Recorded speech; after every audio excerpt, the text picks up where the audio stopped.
Welcome to Driving the Line, the pursuit of safety, where we talk about the real issues out on the road, focus on safe driving, and learn industry best practices from your hosts Kenny Ray, Mike Bohan, and Jim Seibert, in the hopes that by driving the line, we get more drivers home safe and sound. This podcast was made possible by Marsh McLennan Agency. Welcome everybody to Driving the Line. Kenny, Jim, and I are sitting in Northwest Arkansas right now at Waffle House 2323 in Centerton, Arkansas. And guys, this is fun. We've done one podcast here, and this is our second recording here. And I just say this up front because we mentioned them in the last podcast, but this crew here at this Waffle House is awesome. Jordan and his crew, fantastic job. They're taking great care of us. They've gave us plenty of room over here to do what we need to do, and they're just a fantastic group of folks. So shout out to them. Just want to thank them. And if you guys are ever listening to us out there and you're ever in Centerton, Arkansas, stop by and grab yourself a waffle and maybe some bacon and eggs and a sweet tea. That sweet tea is awful good. So just a great crew, and we really appreciate it. So for this episode, guys, we're going to be talking about safety policies. And I know, Kenny, in our world, in the trucking world, we're going to get into some regulatory stuff here in a minute, and I may have you expound on that because it's something that every trucking company is going to need to know. But I wanted to start this podcast episode with just a simple question, and you guys expound on this however you want to, but what is a safety policy? What are we really talking about when we say a safety policy? Well, most of us, what would jump to mind is a written document, something that's actually been put on paper or in a digital format that explains or tries to explain at least or somewhat lays down the foundation that the company believes this is the way we ought to be operating in the realm of safety. Now, we've seen everything under the sun from a simple basic statement, almost a philosophical statement, to Mike, you know, you and I have seen safety policies that literally fill up a 3-ring notebook, and we're talking about not one of the thin ones, you know, 3.5, 4 inches thick. Where they try to go to such length of such detail that it's down at an extremely granular level. So, but in my mind, when you say, what is a safety policy? First of all, to be a policy, it's going to have to be more than just a thought, more than just an idea. It's something that you actually draw a line. One of Jim's favorite sayings, either we draw a line in the sand or we plant a flag, but it's where they plant a flag or draw a line in the sand and say, this is what we as a company believe about safety. And what comes to mind for me. Yeah, and that right there, that belief, I think, is a key term, because to me, it's you're showing this is what we're committed. We believe this, and we're committed to this. Yeah. Jim, I know in your world, it's the same concept when we're talking about safety policies. What's your thought on that? Well, I don't know how to beat what Kenny just said there, but I think it's a company's commitment to the employees.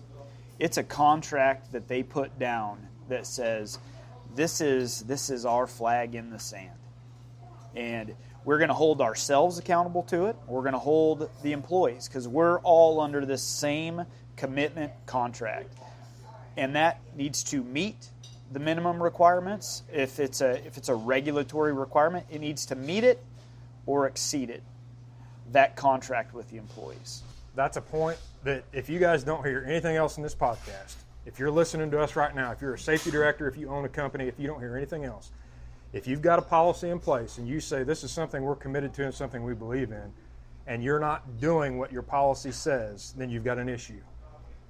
You have to follow through on these policies. It's something that you're saying, we believe in this, we're committed to this, and we're going to follow through with this. It's please hear that, because it's going to be a common theme that comes up through this podcast. We're going to reiterate this over and over again. Whatever your policy is, if you've got it in writing, you say this is what we do, then we got to follow through with it and do it. Before we get into some of the areas that trucking companies may have a policy, Kenny, let's talk about one area where we know there's a regulatory requirement for a trucking company to have a policy, and that's Part 382, right? Correct.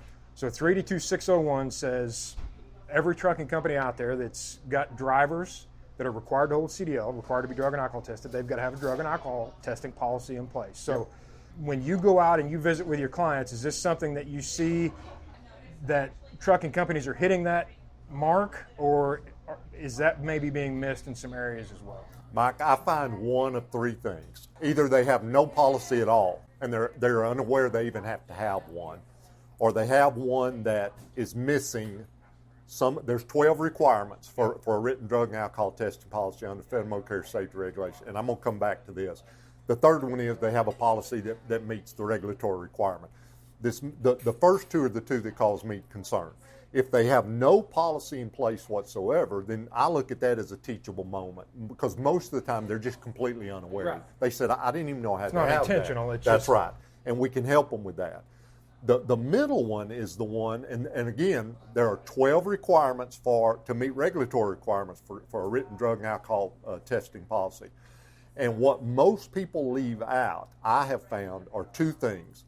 They have nothing in their policy whatsoever about the clearinghouse. Right. And that is the newest addition to the drug and alcohol testing, is the clearinghouse. So a lot of times, particularly if their policy is dated, it has a date on it, I'll glance at the date. And if it's pre-2020, then I can pretty well know clearinghouse is not going to be in it. The other one I find that they leave out is they are required to have a section in there that describes the effects, the symptoms of the 5 drugs that are tested under Federal Motor Carrier Safety plus alcohol. And a lot of times they won't have that. They'll often list the 5 drugs that they test for, but they have nothing in there about the effects on the human body, how to recognize abuse, how to recognize addiction, what are the signs, symptoms of that. And it really surprises me sometimes if they don't have that in the policy, and yet somebody at the company already has their reasonable suspicion training, because those are the very things that are covered under reasonable suspicion training. So again, the 3 things I see on the one regulatory requirement, and I want to add one thing to this, and I'll pump back to you, but either they have no policy in place whatsoever, or they have a policy and it's lacking primarily those 2 things I mentioned, clearinghouse and the effects of the drugs, or they have a model policy. The one other thing, and this may open up for Jim to talk, is some of our clients and some of our listeners are in the hazmat world. If you're in the hazmat world and you meet the requirement for having a transportation security plan, that really kind of falls under the umbrella of a policy. But if you don't have to have that, most of the hazmat doesn't require a written policy.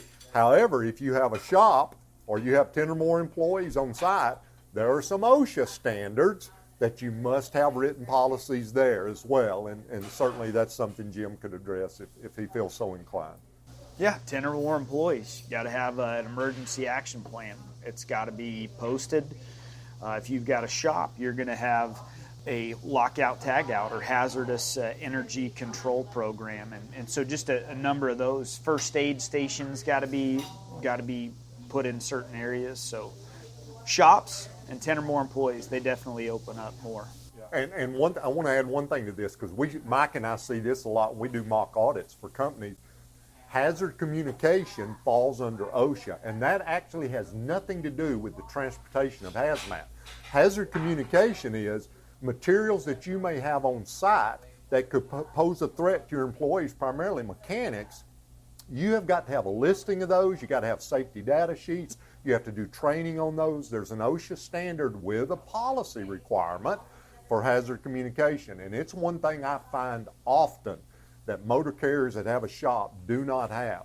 And you simply can walk up to a mechanic and pick up, I'll just arbitrarily say, a can of brake cleaner, and look at that mechanic and say, if I accidentally spray this in my eyes, what am I supposed to do? And if the mechanic has that I don't know look on his face, you can pretty well tell they don't have a hazard communication policy or a plan, and they certainly haven't been training on it. Because ideally, we would like that mechanic, after he looks at me and says, well, you're stupid for spraying that in your eyes, I'd like for him to say, we have safety data sheets right over there in that big yellow notebook that's hanging on the wall. I know where they are. I will go over there. I'll find the safety data sheet for this brake cleaner. I'll go down to the section for first aid, and it will tell me what to do if you spray that into your eyes. So I don't want our motor carriers to forget, you ironclad have to have drug and alcohol testing. There is no ifs, ands, or buts about that. If you transport hazmat, you may fall under some written requirement policies, regulatory required. And if you have a shop, you definitely are under some of the OSHA standards that require a safety policy. How many of your guys' companies have shops? Many? A lot of them do. Yeah, a lot of of them them. Yeah. How many of those shops have powered industrial trucks? Yeah, or forklifts. Yeah. Forklifts. They all call them forklifts, Right? but we know what they are. They're Yeah. pits, right? Yep. That's a national emphasis program. And by having a powered industrial truck at your facility under a national emphasis program, just that alone can bring OSHA to your shop. They won't look at you as a trucking company. They're going to look at you as a mechanic shop that has a powered industrial truck forklift. Yeah. But the reason you bring that up, and we're talking about safety policies, if they have a forklift, and I'm going to use the common man term, forklift, they've got to have a written policy about who can use that, how you have training, inspection of that forklift. So there's the kind of things that bring people under the umbrella of these written required policies. Right. So let's shift gears here a little bit. So we've talked about where our clients that we work with, where our listeners, where they're going to be at, where these regulatory bodies govern them, and where they've got some responsibility there. So in each one of these areas, and this could be a policy that's a regulatory requirement. It could be a policy that they have in place that's not. But let's talk about, you both mentioned this, where, Kenny, you specifically did on the drug and alcohol policy, where policies might be out of date or they might be missing something. I know that I have seen policies in place, and Kenny, I mentioned this to you when we were talking yesterday, where there's a photocopy of a policy in a book, and it was originally typed out with a typewriter, and the policy's there. Now, the policy may be fine, it may be solid, but if that policy hasn't been reviewed or updated since that thing was written, because I don't know too many trucking companies are using typewriters anymore, it's highly possible that it's out of date. No doubt. So you hit it on the drug and alcohol testing. If you're a trucking company out there and you have not updated your drug and alcohol policy since 2020, it's out of date. No doubt. Because you had to add the clearinghouse information in there. But that's just an example. These policies should be reviewed on a regular basis. Operations change, maybe you add a terminal, maybe you add lanes, maybe you add a type of commodity that you're hauling, whatever, and you've got policies that are tied to these things that you're doing, they need to be reviewed and updated, right? There should be an annual review. So let's say that we get a document that's dated 2017. If that holds, right, and we have not had any law changes, any regulatory requirement changes that happen, that 2017 might still be good. But underneath that 2017, there's an annual review section where that policy is being looked at by the safety director, and it's going to have a signature and a date, and I should see 18, 19, 20, 21, and so on. That I have been in here and I have reviewed it, and I have checked for any regulatory changes, and there's been quite a few within the last 4 years. So there's some where now we've got a policy that was 2017 previously, got to print off the new policy for 2024, and we start over with our annual reviews. That's a great point, because even on just talking to trucking companies out there, if you've got a policy in place that you've had in place for a long time on hours of service, well, the hours of service have changed significantly over the last couple of years. So it's important that we're looking at these policies. We're reviewing them. Hey, if they stand, just like Jim was saying, if it's solid, everything's, hey, this is good, let's make a note of that. And we updated that in 2024. And Mike, you mentioned about the typewritten ones. One of the things, and you and I see this often, and let me preface, and then I'll explain what I'm talking about. A company's policy ought to be applicable to that company. We see oftentimes where, I don't know if the safety director does it, I don't know if the owner does it, but they just get on the internet, whatever search engine they use, and they type in safety policy and brings up one of the, we don't name names on this podcast, but almost every large corporation in the United States, their safety policy you can access online. And these companies will download the safety policy from another company, and they may change the name on the front cover, but if you go through and do a word search, the original company that developed that safety policy, their name appears all the way through it. Statements like, Name of the company, we believe the following.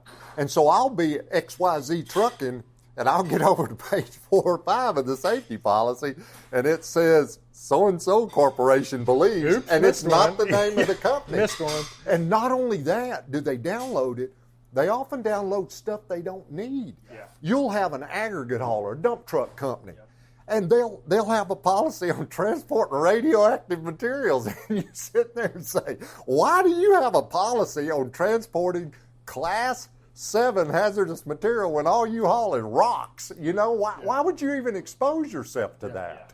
We had this happen with a colleague of ours here very recently. A policy was sent over to us, and that policy came off of the internet somewhere because we found the policy. It had been changed a little bit, but and you know what? Hey, I'm all for getting ideas from other places, whatever. You know, if there's something out there you want to structure, get some ideas off a policy that's existing. But to your point, Kenny, you got to make it specific to your company, your operation. Otherwise, it's pretty easy to tell if, in your example, they've got radioactive material in there and they don't haul Class 7 materials. That policy is probably not much good for anything. And it could expose them to absolutely a lot of expose liability them. Absolutely. that they don't want any part of. Right. So that's just one of those things where we do tend to see that. I've got clients that have policies in place that look very similar to each other, and it's because they found it from a source. And to be honest, there are safety directors out there that talk to each other. Maybe they're in the same safety council meeting or something like that. It's like, hey, have you got a policy on this? Yeah, I'll forward it over to you. Take a look at it.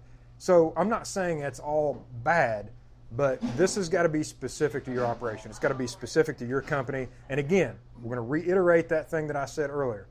If you've got it in writing, you better be doing that. You better be sticking to it. Adhere to that policy. It should be something that you are committing to, that you believe in. It's not just, yeah, we got a piece of paper and a file, we're good with the DOT or we're good with OSHA. This is something that you believe in, and it's something that you're going to stick to. Doubling down, we talked about meet or exceed regulatory requirements or whatever may be there. You acted like you extend a little bit of grace if somebody just doesn't have something. Well, the inspectors come in if they've got something and are not doing it. That is treated almost worse than not having something at all. And then I like how you highlighted, if I'm going to plagiarize or I'm going to steal from the internet and then I don't scrub it and I don't make it my company's contract, my commitment, if I don't do that and really make it to our actual process and what is going on at our facility, our exposure is huge. The inspector comes in and they're going to say, well, why aren't you training on this? You didn't conduct your your forklift training. You haven't done any of these items that your policy says you're going to, we don't have that. Well, this says you do. And this says you're going to do this with this, so provide the proof. And that's a whole lot of bad. We've talked about the regulatory requirements. We've talked about some review of these policies, things like that. Let's talk to our trucking clients out there. Maybe to our safety directors who are needing resources. Maybe it's the owner of the company and they don't have a safety director. It's a smaller company. What policies are important? What are some things that Kenny, and I'll pose this question to you just because you work with a lot of our trucking clients. What are some policies out there that you see that you would say this is something you need to think about having in writing, that you saying you're committed to? Well, clearly the regulatory requirements they've got to meet. Right. I Exactly. mean, that's just to remain legal. And then we've talked about that it needs to be things that are applicable to their company. And so at some point, the safety director, I believe, needs to sit down, and I'm going to generically use the term the bosses. The bosses, that's the owners, operations staff, and they need to have a very frank conversation about what is it we believe as a company and what is it we are willing to put in writing that this is our belief. And Mike, you and I have talked before, there's different philosophies. There are some companies that say, you know what, the only thing we're going to have in writing are the things we're required to have in writing by regulation. There's other companies that, they want to have that thick 4-inch notebook and try to cover every eventuality. And you know, that somewhere in there's got to be a balance. And I actually feel sorry for safety directors today because they're tugged in multiple directions. they've got a corporate counsel, a defense attorney that's telling them, I don't want you to have anything. Right, they don't want anything. I'd rather have no policy. Yeah. And then you've got sometimes insurance companies, and all of us work for an insurance company. There are times the insurance company says, you want an insurance policy from us, you're going to have a policy on this in this area. And sometimes the insurance carriers even require them to put certain language. I don't want to miss this point, and we can come back and flesh out more what you're talking. Y'all are talking about having things in policy and not doing them. Mike, one thing I've been seeing so much now is that the insurance carriers are demanding in that regulatory required drug and alcohol policy that the motor carrier put in there, we have a zero tolerance. If you test positive for alcohol and drugs, or if you have tested positive previously for X number of years, some carriers say that's 5 years, some 10, some ever, then the company has to have a zero policy that you don't work here. And then we go in and do a mock audit, and we ask for their MIS report from their consortium, and we look at it and you say, y'all had 3 random tests positive. Let me see the DQ files on these drivers. Are they still with you? Oh, yeah, they're still with us. They're good guys. Okay, what? Time out. Let's talk. You have a written policy over here that says if somebody tests positive, they don't work for you anymore, and now you're telling me you got 3 drivers that have tested positive and they're still working. Do you see a problem here? You've made a statement that this is our belief, and you're violating your own policy. Does that pose a problem for you? I ask that often to our clients. And you know what invariably the answer is? We're going to change our policy. Right. We're not going to get rid of those 3 drivers. We're just going to do away with the policy. We don't believe that anymore. You know? So that's always struck me as odd. Yeah, that particular instance, I've seen that a ton, and it's on the front end they'll say, yeah, we'll change it to satisfy the insurance requirement. But then inevitably they'll end up changing it back because, we didn't really believe it. That we just had to do that for the insurance company. It's like, well, it's fine if you do that. I mean, if you say, hey, we're going to have zero tolerance, perfectly fine. That's not what you're saying, that you can't do that.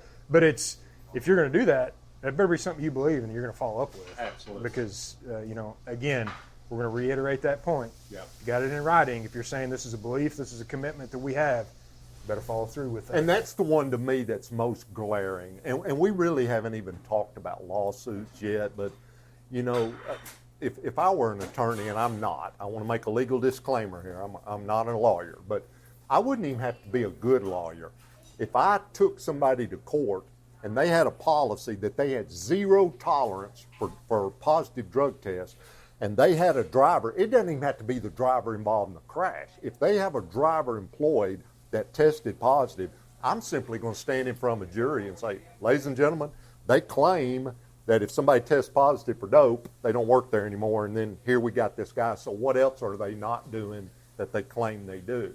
And the case is lost at that point. It just proves complete incompetence on behalf of a motor carrier. So this idea about having policies and not following them, I don't think we can.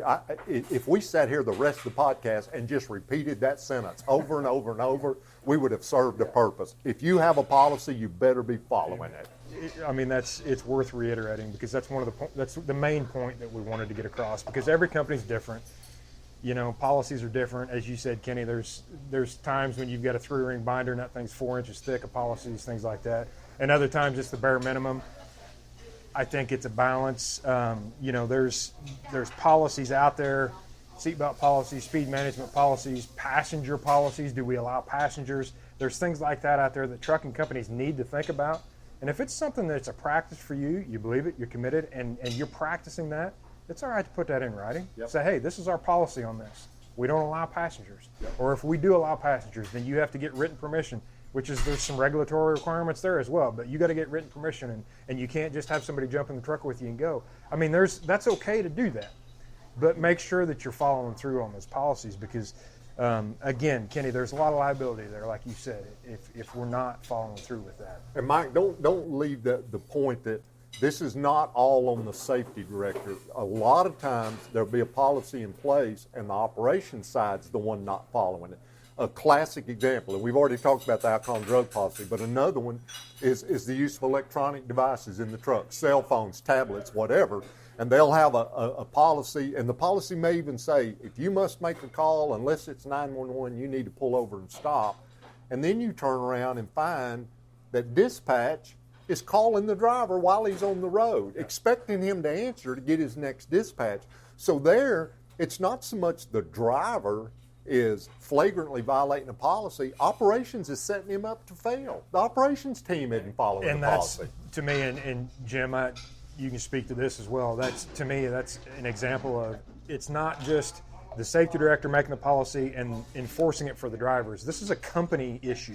Correct. Everybody in the company's got to know. If you've got a policy, everybody in the company's got to know, especially in trucking companies, those dispatchers, fleet managers, whoever is talking with those drivers, they got to know what the policies are as well. Yep. Because, that's one of the policies that I've been in conversations with companies and other actually risk managers and stuff lately is telematics and ELDs and cameras. Yeah. Policies for that kind of, just the technology we have in the trucks, and how are we going to handle this if we have video evidence that a driver was on his phone while he was driving, or we're getting information from the telematics on the truck, and it shows they had hard brakes or speed issues, things like that. How are we going to deal with that? What's our policy going to be?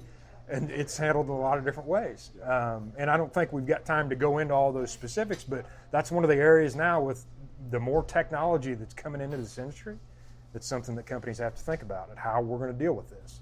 I hope the two things that people get out of this particular episode is, number one, and I know you'll repeat it again before we close, if you have a policy, you better be following. But the second thing is, I hope this serves as an impetus. I hope it serves as initiation for people to sit back and just pause for a minute and say, what are our policies? Do we need to look at them? Do we have them? I hope this causes a thought process among motor carriers to just sit and have an open dialogue between safety, operations, senior leadership, and say, I heard those guys talking on that podcast about a policy. Where do we stand on that? I hope this serves as the icebreaker, if you will, to get companies to sit and say, what is it we're doing? Is that consistent with our belief? Is it consistent with our practices? Do we need to go back and have a comprehensive review? I hope this will serve as the motivation for them to do that.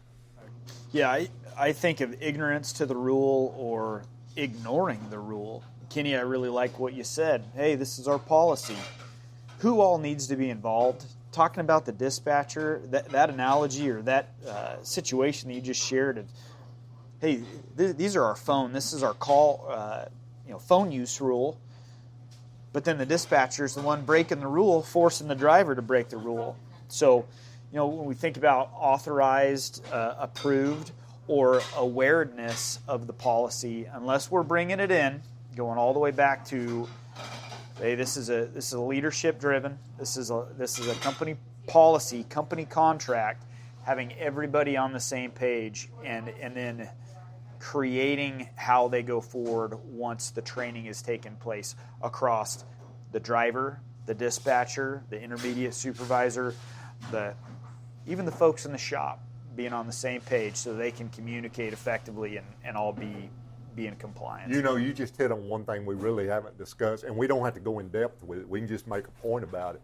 If you have a written policy, Mr. Motor Carrier, you better be training your people on it, because we have seen depositions of truck drivers that have been shown a safety manual of their company while they're being deposed on video, and a plaintiff's attorney will say, were you aware of this policy? And the truck driver legitimately says, I've never seen that in my life. So they're holding somebody to a standard. Not only have they not even exposed him to it, they certainly haven't given any training on it. And all of these regulatory requirements, whether it's the OSHA stuff or that drug and alcohol or any hazmat requirements, there is ironclad a training component to a regulatory required policy. And the training component is very simple. Everybody affected by that policy has to be trained on that policy. Well, and that kind of goes back to what we were talking about before when we've got the 3-ring binder that's 4 inches thick. Yeah. How much of a challenge is that to train every employee you've got on all of that stuff. Yeah. So I'm not saying don't have it. Yep. I'm just saying that's a challenge. And if you've got that much in your policy manual, document when the training happened, actually do the training, document the training happened, that kind of stuff. Because, I've seen that as well, Kenny, where it's not even that the driver had never seen it, but maybe they saw it when they were in orientation, never saw it again. Nobody ever talked about it again. It's buried in a 4-inch thick policy manual. And is that really effective? Is that really doing any good? No. Because that goes back to the review of the policy, that retraining thing. I mean, if you're a safety director out there looking for training ideas, things like that, if you've got a policy manual, you should be hitting those points in your policy manual on an annual basis at least. Absolutely. Yeah, you bet. Great point. Well, I'm going to say this one more time in a little bit different way. Okay. Because, again, as we said earlier, if you don't get anything out of this podcast, get this out of it. A piece of paper on a shelf never prevented a fatality. A piece of paper on a shelf never prevented an injury. A piece of paper on a shelf never prevented those bad things that we don't want happening from happening. The policy in and of itself has got to be a belief and a commitment, and it's got to go throughout the entire company. Amen, bro. We've got to follow through with that. Yeah. So, guys, if you're listening to us out there, we're not telling you not to have policies in place at all. We're just asking that you follow through with what you believe and what you're committed to. Absolutely. Well, I think we're wrapping up here at Waffle House number 2323 in Centerton, Arkansas. And the staff is over here kind of cleaning things up. They've had a hard rush at lunch here. But Jordan and his staff, again, shout out to them. You guys are awesome. Appreciate your time. Appreciate you serving us food and serving us drinks. And we thank you for having us here and being so hospitable for us. So, Amen. And to our listeners out there, we sure do appreciate you all. Be safe out there on the road. And again, if you're ever in Centerton, Arkansas, swing in here and get you a waffle at Waffle House 2323. I love it. Until next time, catch us right here on Driving the Line. That's all the time we have for this episode of Driving the Line, the Pursuit of Safety. We hope you enjoyed our discussion and thank you for listening. You can rate, review, and subscribe to Driving the Line, the Pursuit of Safety on Apple Podcasts, Spotify, or any other app you're using. You can also follow Marsh McLennan Agency on LinkedIn, Twitter, and Facebook. Until next time, thanks again for listening. Drive safely, everyone.